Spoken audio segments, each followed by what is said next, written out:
राम राम। आप देख रहे हैं प्रदेश का नंबर 1 और सबसे भरोसेमंद news channel India news Haryana और मैं हूं आपके साथ आयुष।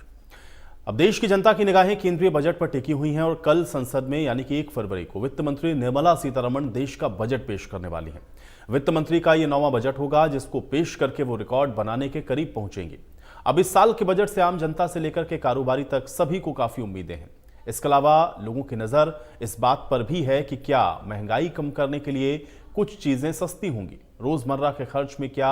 राहत लोगों को मिलेगी या फिर नहीं। बजट में किसानों के लिए नई योजनाएं, महिलाओं के लिए खास ऐलान और गरीब और मध्यम वर्ग के हित में फैसला होने की संभावना भी जताई गई है। तो आम आदमी को इस बजट से कितनी राहत मिलेगी, सरकार किस सेक्टर पर फोकस करेगी, ये देखना बाकी है। इस बजट में इनकम टैक्स से लेकर के विभिन्न सेक्टर्स में क्या क्या बदलाव की उम्मीद की जा रही है, अब इस पर सबकी निगाहें टिकी हुई हैं। तो आज इन्हीं तमाम मुद्दों को लेकर के हम इस पर आज खास चर्चा करेंगे।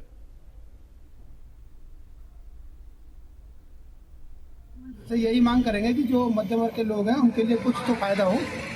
इनको आगे चल के इन परेशानियों का सामना ना करना पड़े। जो इस बजट के अंदर ऐसी ऐसी चीज़ें डाली जाएं जिससे कि ना ही केवल गरीब का विकास हो बल्कि हर एक को जो है ना रोज़गार भी मिले, और ख़ास करके हमारे जो युवा बच्चे हैं उनको डिग्रियां तो दी जा रही हैं लेकिन रोज़गार से उसे नहीं जोड़ा जा रहा। एक उन्हें रोज़गार मिले, एक जितने भी हमारे बुज़ुर्ग लोग हैं उनको स्वास्थ्य के लिए सुविधाएं दी जाएं, और जितने भी हमारे फाइनेंस से रिलेटेड मैटर्स हैं, चाहे वो बैंकिंग हो चाहे वो फाइनेंस हो, उसमें जीएसटी के अंदर सुधार किया जाए, इनकम टैक्स स्लैब में सुधार किया जाए, जिससे कि आम आदमी जो है इस महंगाई के ज़माने में अपना जीवन सही ढंग से जी सके। एक तो यही है जी, एजुकेशन जो टैक्स मुक्त किया जाए, और एक जो आजकल युवाओं में क्या है कि खेलों के प्रति वो कम रुझान है जी, तो जिससे कहीं ना कहीं युवा जैसे बेरोज़गारी की तरफ भी बढ़ रहा है, उस पर भी ये बजट होना चाहिए। बस यही एक मेन चीज़ रहती है कि जो बजट होता है वो बताता है कि सरकार कहाँ पे कितना खर्च करने वाली है और किस तरह सरकार अपनी जो आय है उसको इस पूरे साल में इंक्रीज़ करेगी। तो आय किस तरह बढ़ती है? आय बढ़ती है जब हम आयात एक्सपोर्ट करते हैं। तो सर मेरा जो मानना है कि इस बजट में अगर हम एग्रीकल्चर जो एक नीड है पूरी दुनिया में, भारत में इतना बड़ा एग्रीकल्चर हब है, 40% जो लेबर है भारत की वो एग्रीकल्चर में जुड़ी हुई है। अगर एग्रीकल्चर को ध्यान में रखते हुए बजट आए, पहली बात तो ये है एज अ गर्ल तो हम लोग सबसे पहले मांगते हैं सिक्योरिटी, फिर वो एजुकेशन के बेस पे आए या और भी जॉब पर्पसेस पे भी। तो हमें फ्यूचर बैकअप अगर उस बजट में इंट्रोड्यूस हो जाए तो काफ़ी ज़्यादा अच्छा रहेगा। प्लस नए कोर्सेज इंट्रोड्यूस अगर किए जाए, क्योंकि आपको पता है कि आगे बढ़ने के लिए इन एजुकेशन सिस्टम में चेंज करना ही बजट के दौरान अगर करा जा सके तो मतलब हमारी तो यही है फिलहाल। जी, हमारी तरफ से तो यही रहेगा कि महिलाओं की तरफ देखते हुए, महिलाओं का तो यही होता है, रसोई का काम होता है उनका,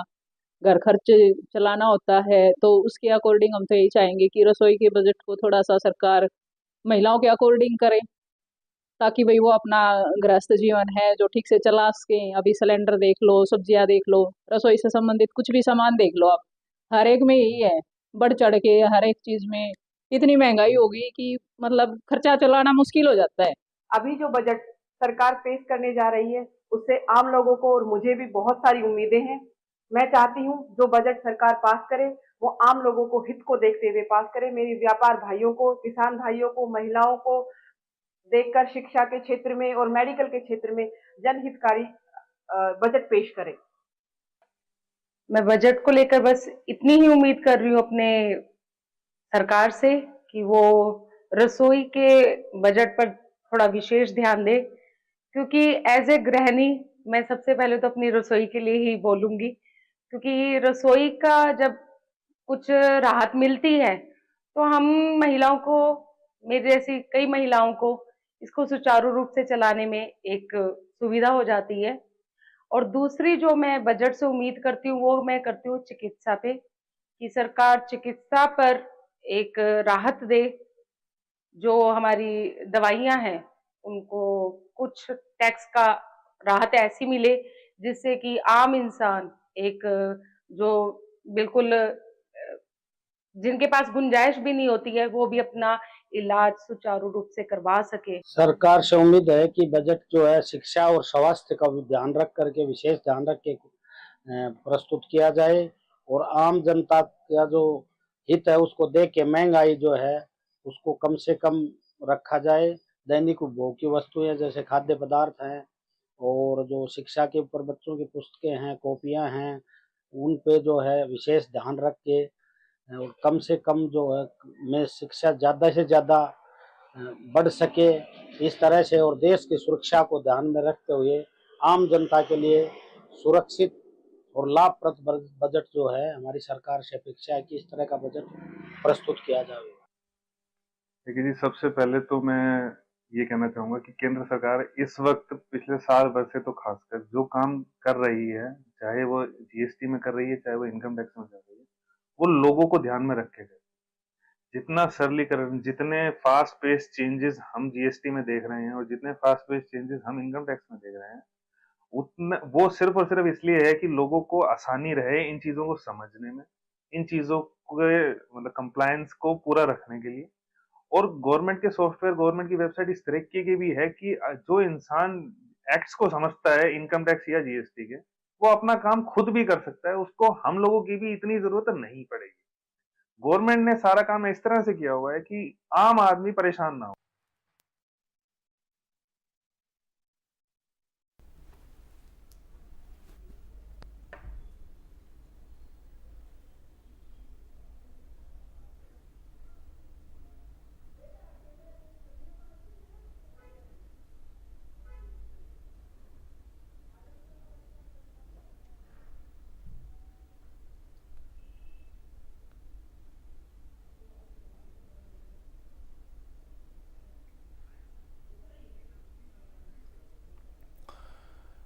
तो अब बजट कल पेश होना है। पूरे देश की निगाहें कल पेश होने वाले इस आम बजट पर टिकी हुई हैं। हर वर्ग आप कह सकते हैं कि उम्मीद बजट से जरूर रखता है और हर बार कोशिश भी ये होती है कि हर वर्ग को कुछ ना कुछ बजट के जरिए दिया जाए, लेकिन कभी किसी को निराशा भी होती है, कभी किसी की आशा और बढ़ती हुई नजर आती है। अब इन सब के बीच में संतुलन कैसे बजट के जरिए बिठाएगी सरकार, इस पर पूरे देश की निगाहें हैं। उम्मीद हर एक वर्ग ये कर रहा है कि उसको कुछ ना कुछ राहत के तौर पर अब कल पेश होने वाले इस बजट से मिलेगा। तो अब कल का बजट कैसा रहेगा, इसके लिए तो बजट का इंतजार करना होगा, लेकिन अभी से ही बहुत सारी चीजें आप देख रहे हैं कि लगातार चर्चा के केंद्र में हैं। अलग अलग सेक्टर्स के लोग आप देख रहे हैं कि उम्मीद भी लगा रहे हैं और कुछ सुझाव भी लगातार सरकार तक दिए गए हैं, सरकार को पहुंचाए भी गए हैं कि बजट के अंदर इन इन चीज़ों पर ध्यान विशेष रखना चाहिए, फोकस करना चाहिए, या जो राहत की उम्मीद है वो भी लगातार उनको क्या मिलनी चाहिए, ये भी पहुंचाने की कोशिश सरकार तक अपने सुझावों को लगातार अलग अलग सेक्टर्स की ओर से जारी है। लेकिन अब इन तमाम चीज़ों को एक तरीके से अगर आप देखें तो समावेशित करने की कोशिश बजट के अंदर ज़रूर की गई होगी, ऐसी उम्मीद हम लोग कर सकते हैं, क्योंकि अब जो बजट है वो लगभग उसका प्रारूप पूरी तरह से तैयार हो चुका होगा, क्योंकि अब कल इस बजट को वित्त मंत्री निर्मला सीतारमण पेश करने वाली हैं। और कल इस बजट के पिटारे से क्या खास रहेगा, क्या कुछ इस बजट से मिलेगा आम जनता को, आज हम इस पर चर्चा करेंगे। अलग अलग सेक्टर्स के कुछ खास मेहमान मेरे साथ जुड़ेंगे, जिनके साथ हम लोग ये जानेंगे कि इस बार के बजट से वो क्या उम्मीदें लगाए हुए हैं, इस बार के बजट से वो क्या अपेक्षाएं रखते हैं, इस बार के बजट से क्या उनको ऐसा लग रहा है कि राहत मिलेगी, और या फिर बजट ओवरऑल कैसा रह सकता है, इसको भी आज हम जानने की कोशिश करेंगे। क्योंकि जो आर्थिक सर्वेक्षण पेश किया गया है उसके आधार पर भी बहुत सारी चीज़ें आप देखते हैं कि जो वित्तीय स्थिति है उसके बारे में पता चलती हैं। तो अब आर्थिक सर्वेक्षण चूंकि पेश हो चुका है, बजट का इंतजार हो रहा है, तो अब किस ओर ये बजट जाएगा, क्या राहत देने वाला होगा या लोगों के ऊपर कुछ और बोझ बढ़ सकता है, या जो अलग अलग सेक्टर्स हैं उनके ग्रोथ के लिए क्या कुछ विशेष पैकेज उनका अनाउंसमेंट हो सकता है, क्या कुछ सब्सिडी मिल सकती है अलग अलग सेक्टर्स को। ये तमाम चीज़ें ऐसी हैं जो कि बजट में अब देखनी होंगी। अब उम्मीदें चूंकि लोगों की बहुत हैं, तो उन उम्मीदों पर कितना ये बजट खरा उतरेगा ये देखने वाली बात होगी। और कल चूंकि ये बजट पेश होगा और कल जब वित्त मंत्री निर्मला सीतारमण इस बजट को पेश करेंगी तो ये तस्वीर अपने आप साफ हो जाएगी। लेकिन अभी उम्मीद लोगों की क्या है, अलग अलग वर्ग इस बजट से क्या उम्मीद लगाए हुए हैं, लोग इस बजट से क्या चाह रहे हैं, आम आदमी क्या चाह रहा है, अलग अलग सेक्टर्स के लोग क्या चाह रहे हैं, चाहे आप इंडस्ट्रीज को देखें या फिर आप सर्विस सेक्टर्स को देखें, आप एजुकेशन के सेक्टर्स को देखें, आप एग्रीकल्चर के सेक्टर को देखें, अलग अलग समूह के लोग क्या इसे चाहते हैं, मिडिल क्लास क्या चाह रहा है, ये भी तमाम ऐसी चीज़ें हैं जो कि लगातार आप देख रहे हैं कि लोगों के बीच जो प्रतिक्रियाएं हैं वो इसी तरह की हैं, क्योंकि उम्मीद लोगों को है। पिछली बार मिडिल क्लास को आपने देखा कि एक बड़ी राहत टैक्स के तौर पर ज़रूर मिली थी स्लैब्स को बढ़ा करके, लेकिन अब क्या उसमें और कुछ परिवर्तन हो सकता है, इस पर निगाहें हैं। क्या चीज़ें कुछ ऐसी हैं जिसमें आप देखेंगे कि लोगों को जो राहत है वो पहुंचेगी इस बजट के जरिए, आज ये भी जानेंगे। इसके अलावा बजट की दिशा क्या होगी, बजट में क्या खास रहेगा, क्या नज़र आ रहा है, लोग उम्मीद क्या कर रहे हैं, बजट किस ओर जाता हुआ दिखेगा, ये तमाम चीज़ें आज समझने की कोशिश करेंगे। हालांकि अब तो चंद घंटों का इंतज़ार है, उसके बाद ये तस्वीर पूरी तरह से साफ हो जाएगी और कल सुबह वित्त मंत्री निर्मला सीतारमण जब संसद के पटल पर ये बजट रखेंगे तो फिर अलग अलग सेक्टर्स को क्या मिला है ये देखना बेहद महत्वपूर्ण होगा। तो बहुत सारे वर्ग, बहुत सारे सेक्टर, बहुत सारी उम्मीदें इस बार के बजट से हैं और इस बजट से लोगों को कितनी राहत मिलेगी इसके लिए बजट का इंतज़ार करना पड़ेगा। लेकिन अलग अलग कुछ प्रतिक्रियाएं हमने आपको भी सुनवाई भी थी, जिसमें आप देख रहे थे अलग अलग वर्ग के लोग अपनी अपनी तरह से इस बजट से उम्मीदें लगाए हुए हैं। अब खेल खिलाड़ी हैं तो उनको लगता है कि जो बजट है खेलों को लेकर के उसको बढ़ाया जाए ताकि जो तमाम एमिनिटीज़ हैं उनको डेवलप किया जा सके। आप एजुकेशन डिपार्टमेंट को देख लीजिए तो शिक्षा के क्षेत्र में क्या खर्च सरकार और बढ़ाएगी, क्या इसका बजट और बढ़ेगा ताकि स्कूलों के अंदर जो शिक्षा व्यवस्था है वो और बेहतर हो, उसकी गुणवत्ता बेहतर हो। सर्विस सेक्टर्स में लोग आप ये देखते हैं कि जॉब्स के जो और साधन हैं वो किस तरह से बनेंगे, कितनी नौकरियां और आएंगी, क्या लोगों को स्थायी नौकरियां मिलेंगी, इन्वेस्टमेंट कितना आ रहा है बाहर से, प्राइवेट सेक्टर में कितनी नौकरियां क्रिएट हो पाएंगी, इसके लिए क्या पॉलिसी सरकार की रहेगी। ये तमाम चीज़ें ऐसी हैं जिस पर लोगों की नज़रें हैं। अब किसान को अगर आप देखें तो वो भी उम्मीद लगाए हुए है कि क्या कृषि को लेकर के भी कुछ बड़े ऐलान, कुछ बड़े फैसले हो सकते हैं, किसान को उसकी फसल का सही मूल्य कैसे मिले, किसान को राहत के तौर पे सरकार क्या दे सकती है। ये तमाम चीज़ें जिस पर एग्रीकल्चर सेक्टर भी नज़र लगातार बनाए हुए हैं। और मिडिल क्लास हर बार की तरह जो सर्विस क्लास है, ये मिडिल क्लास है, उसको ये उम्मीद रहती है कि जो चीज़ें हैं उसके और जो दाम हैं वो कम हो जाएं ताकि उसको रोज़मर्रा में जो तमाम चीज़ों का इस्तेमाल करना होता है उसकी कीमतें कम हों, जिससे उसको राहत के तौर पर उसकी जो बचत है वो हो सके। सर्विस सेक्टर में या फिर जो सर्विस क्लास हैं उनको ये रहता है कि जो टैक्स डिडक्शन है उसमें और उनको छूट मिल जाए ताकि जो टैक्स का बोझ मिडिल क्लास के ऊपर है वो कम हो। तो ये चीज़ें बजट से उम्मीद के तौर पर हर बार रहती हैं।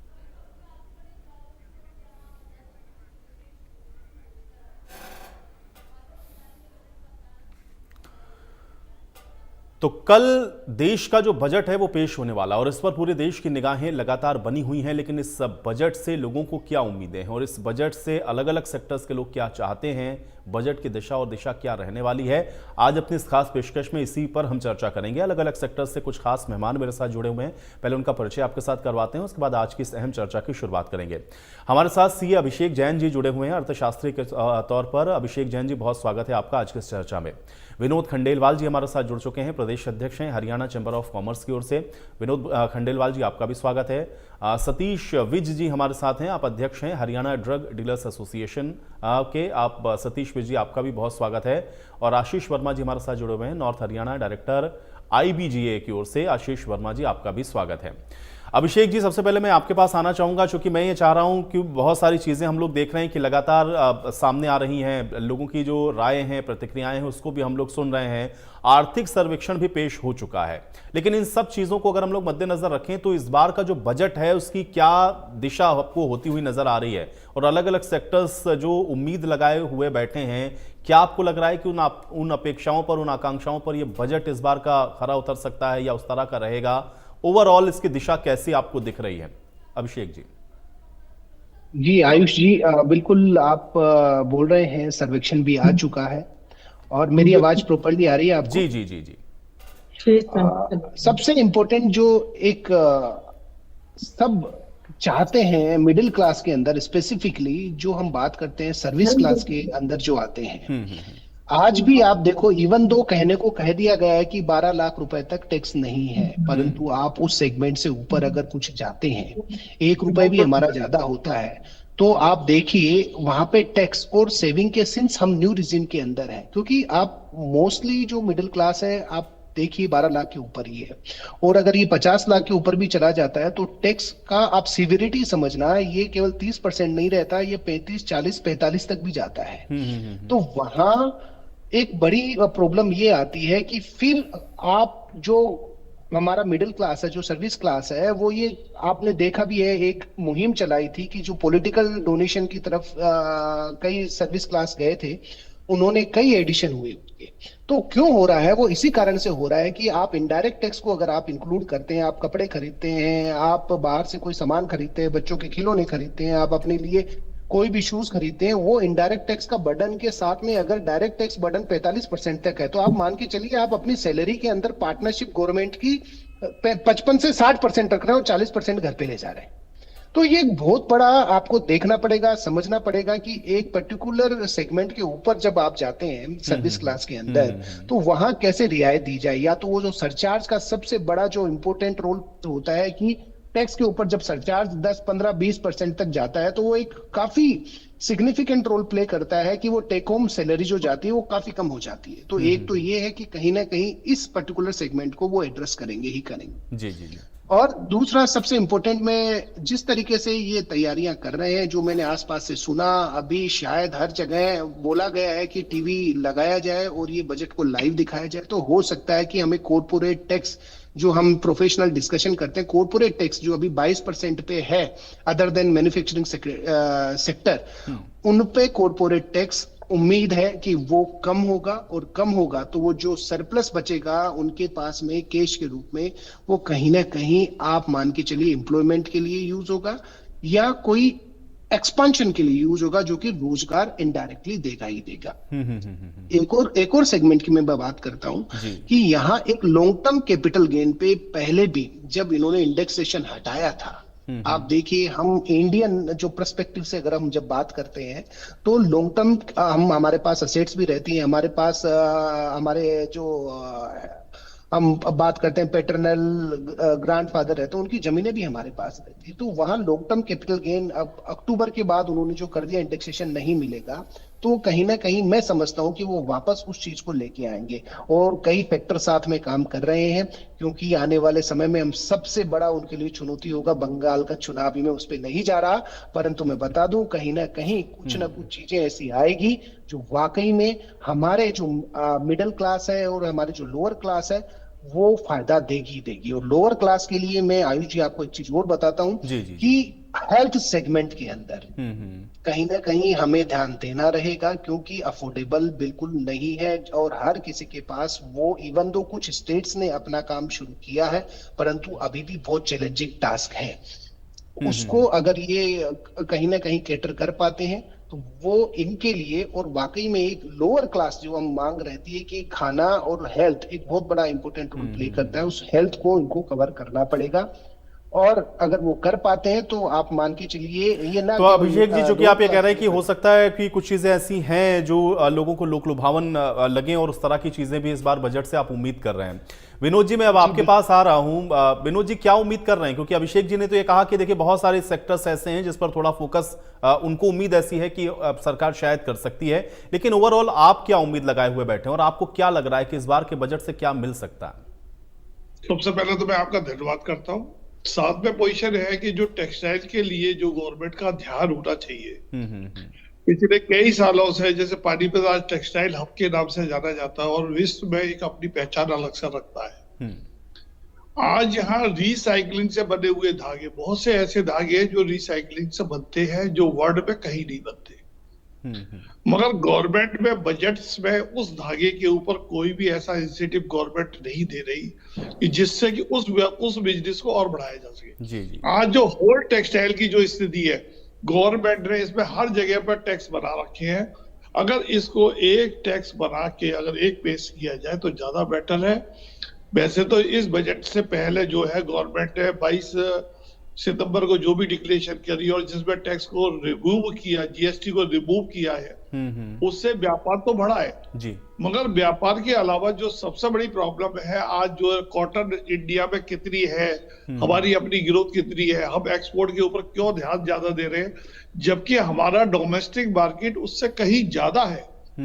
आज अदर कंट्रियों को हम उठा के देखते हैं तो अदर कंट्रियों के अंदर हम देखते हैं कि वहां रिसाइकलिंग से बने हुए सामानों के ऊपर गवर्नमेंट अलग से उनको एक इंसेंटिव मुहैया करा रही है और वो दे रही है। ऐसा हरियाणा के आज फिगर को लेके या इंडिया की फिगर को लेके इस बजट के अंदर गवर्नमेंट को इस पर एक इंसेंटिव जरूर देना चाहिए, जिससे हम आने वाले समय के अंदर रिसाइकलिंग पर और मेहनत कर सकें।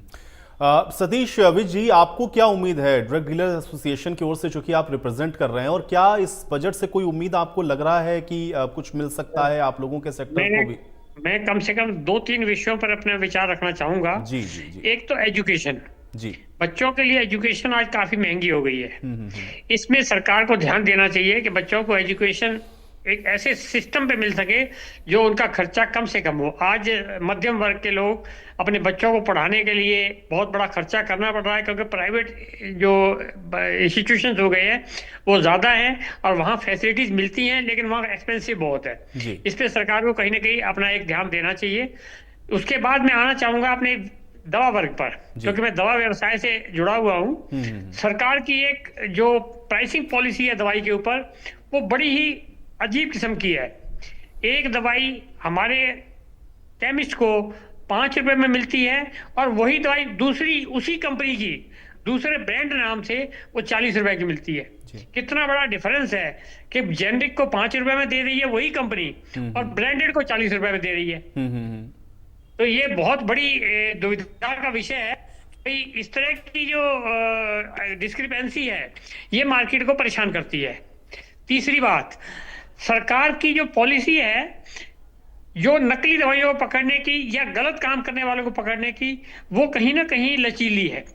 इतना बड़ा इंफ्रास्ट्रक्चर ड्रग कंट्रोल डिपार्टमेंट के पास नहीं है कि वो उन तक उनके हाथ पहुंच सके। वो जो गलत काम करने वाले हैं उनके हाथ बड़े हो जाते हैं और सरकार के हाथ छोटे रह जाते हैं। सरकार का जो ड्रग कंट्रोल डिपार्टमेंट होता है उनकी सीमाएं आ जाती हैं, उनके पास साधन कम हो जाते हैं, उनका स्टाफ उतना नहीं कर पाता, इंटेलिजेंस उनके पास नहीं होती है कोई। जबकि इसमें इंटेलिजेंस की बहुत ज्यादा जरूरत है, क्योंकि जो अगर कोई नकली दवाई बना रहा है इसका मतलब वो समाज के जान से खेल रहा है। इसके लिए भरसक प्रयास सरकार को करने चाहिए, इसकी इंटेलिजेंस पे जोर दे और वो इंटेलिजेंस बता सके सरकार के विभागों को कि कहाँ कहाँ गलत काम हो रहे हैं, कौन कौन लोग समाज में ऐसे हैं जो गलत काम कर रहे हैं, और उनको किस तरह से पकड़ करके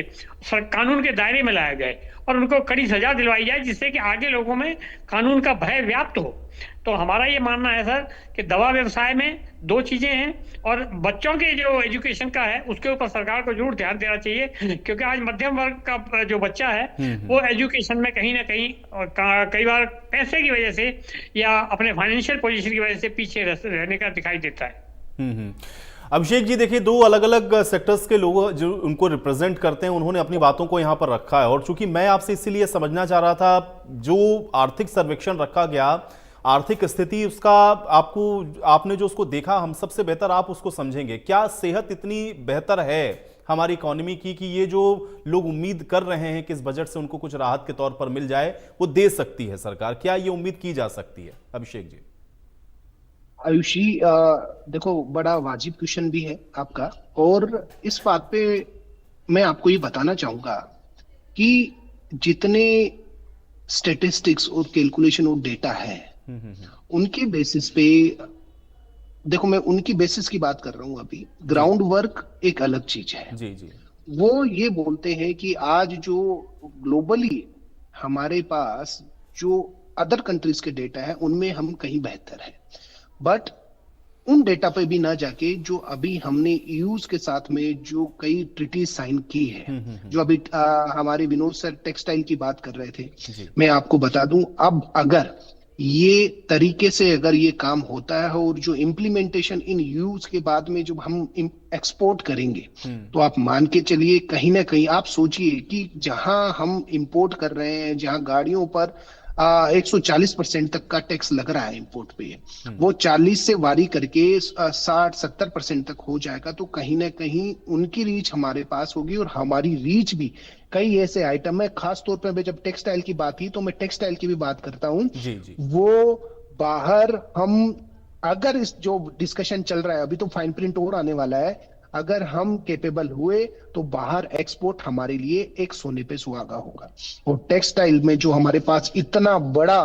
एक तरीके से स्कोप कह सकते हैं, वो कहीं ना कहीं सबको रोजगार तो देता ही देता है, परंतु अगर ये एवेन्यू खुलता है हमारा तो ये रोजगार कहीं और बेहतर होगा। इसी की भी बात नहीं कर रहा, क्योंकि आपने जब बात की है आंकड़ों की, तो ये आंकड़े देखो, स्टेटिस्टिकल और आंकड़े, ये सब चीजें कहीं ना कहीं भारत को ऊपर रखते हैं अदर कंट्रीज के साथ, क्योंकि जो आप इकोनॉमी पावर की बात करते हैं, वहां रसिया है, चाइना है और अमेरिका और इंडिया, और आप तीनों की सिचुएशन समझते हैं। रसिया और चाइना, चाइना से नॉर्मली कोई अपनी व्यापार और डील साइन करना नहीं चाहता। अमेरिका किस पोजीशन में है अभी कि उसने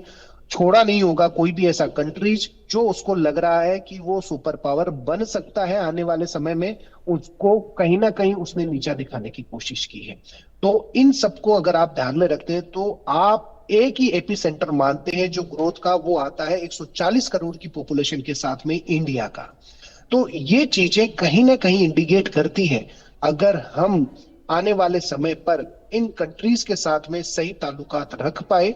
और हमने वो जो डील साइन की है उनके लिए अगर हम हमारी डोमेस्टिक नहीं, लेकिन अभिषेक जी, क्योंकि मैं हालांकि मुझे लगता है आप मुझे करेक्ट करिएगा, बहुत सारे डिस्कशंस में जब मैं बैठा हूं तो कुछ इस तरह की चीजें भी आती हैं बार बार, और एक चीज बड़ी पॉइंट आउट की जाती है कि कंजम्पशन बेस्ड इकोनॉमी से अब हमको जाना होगा मैन्युफैक्चरिंग की ओर, और हम अगर उस दिशा में नहीं जाएंगे तो फिर चौथी अर्थव्यवस्था या तीसरी या दूसरी तक जाने में आपको अभी बहुत मेहनत करनी पड़ेगी। क्या वो पोजीशन अभी आपको दिख रही है आर्थिक सर्वेक्षण के आधार पर, या उधर जाता हुआ या उस दिशा में कुछ होता हुआ आपको दिख रहा है क्या? देखो बिल्कुल आयुष जी, बिना प्रोडक्टिव, जैसे अभी मैं बोल भी रहा था कि अगर हम वो प्रोडक्टिविटी कैपेसिटी ला पाए तो ये हमारे लिए आने वाले समय में जो हम 5 ट्रिलियन इकोनॉमी की बात कर रहे हैं डॉलर की, वो वाकई में पॉसिबल हो पाएगा। और आप बिल्कुल सही जा रहे हैं, सही पॉइंट पे, क्योंकि बिना मैन्युफैक्चरिंग के आप कहीं भी अपने आप को सस्टेन कर नहीं पाएंगे ग्लोबल इकोनॉमी की जब बात करते हैं। और आप देखिए कि हम आज एक सबसे बड़ा जो चैलेंज हमारे साथ, आप देखिए 140 करोड़ की पॉपुलेशन है, आज भी हम whole and soul mobile use जो कर रहे हैं सब आउटसाइड इंडिया के यूज कर रहे हैं। मोस्ट प्रोबेबली मेरे ख्याल से 85% कंजम्पशन आउटसाइड इंडिया से है, वो हम अब तैयार हैं यहां लाने के लिए मैन्युफैक्चरिंग पर, वो कंपनियां बाहर वाली है। तो कहीं ना कहीं हमें, जो हम चिप बेस्ड, जब हम प्रोडक्टिविटी की बात करते हैं, सेमीकंडक्टर की बात करते हैं, हमने प्रोडक्शन शुरू कर दिए हैं, और मैं उम्मीद करता हूं आने वाले टाइम पे कोई ना कोई कंपनी अपने यहां से भी ऐसे प्रोडक्ट लेके आएगी जो ग्लोबल स्टैंडर्ड को मीट आउट करते हैं। मोबाइल उसका सबसे बड़ा एग्जांपल है। हमें मैन्युफैक्चरिंग को कहीं ना कहीं रफ्तार देनी पड़ेगी। अभी भी जैसे मैं कई जगह बात कर रहा था, क्योंकि हम जाते रहते हैं और बीइंग फाइनेंशियल, हम स्टेट मिनिस्टर से भी बात करते हैं, उन्होंने भी, आप देखिए यूपी है, राजस्थान है, आसपास हम हरियाणा की बात करें तो कहीं ना कहीं ऐसी चीजें भी सामने चल रही है कि जो इंसेंटिव बेस्ड मैन्युफैक्चरिंग को बढ़ावा देने की बात की जा रही है। तो आने वाले समय पे इस बजट के बाद में आप मान के चलिएगा कुछ ना कुछ हो सकता है कि स्टेट बेस जो हमारे यहाँ से अनाउंसमेंट होगा सेंट्रल से, उसको इन लाइन, उसी लाइन पर कहीं ना कहीं अनाउंसमेंट स्टेट लेवल पर भी आने वाले तो हैं। ये दोनों आप कह रहे हैं कि स्टेट के बजट और यूनियन बजट दोनों एक दूसरे को कहीं ना कहीं रिफ्लेक्ट करेंगे। बहुत शुक्रिया अभिषेक जी, आपने अपना वक्त निकाला, और विज साहब आपका भी बहुत शुक्रिया, आप जुड़े हमारे साथ। तो हालांकि अब कल के बजट का इंतजार है, पूरे देश को आकांक्षाएं हैं और अपेक्षाएं भी हैं, और अब देखना यह है कि इन आकांक्षाओं और अपेक्षाओं पर कल ये पेश होने वाला देश का आम बजट कितना खरा उतरता है। इस खास पेशकश में मेरे साथ फिलहाल इतना ही।